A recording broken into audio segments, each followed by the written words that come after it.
mi piace molto trasferire questo dono, perché io lo chiamo un dono. Nella vita abbiamo tanti doni, dobbiamo solo scoprirli e metterli in pratica.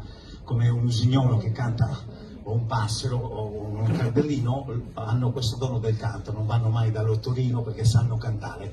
I cantanti hanno un po' di problemi e ogni tanto vanno dall'otorinolaringoiatra, e quindi io in Luca ho visto un talento naturale, ho scritto delle canzoni per lui sta iniziando, a 13 anni ancora deve giocare, se no facciamo la fine di Michael Jackson e poi sapete tutti cosa succede a un bambino quando non gioca. E oggi è qua con noi, vedete questa faccia sarda, proprio questo non perderà mai i capelli, io lo dico perché mi chiamo Pillo di cognome e li ho persi, ho fatto anche un autotrapianto, però vedete non si vede niente se non ve lo dicevo. Mi dispiace.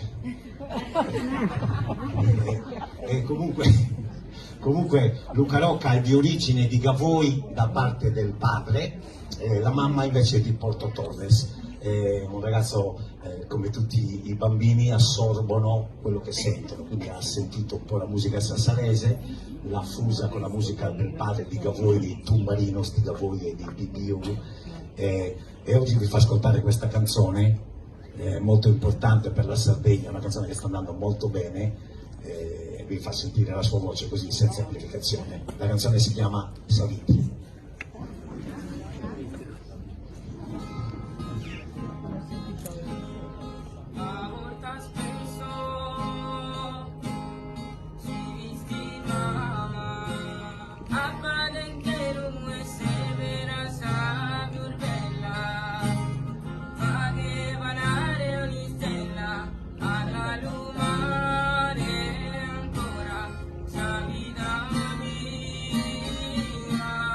Meravigliosa mia sposa, fresca che forza de rosa, quanta bellezza hablada, mi troia te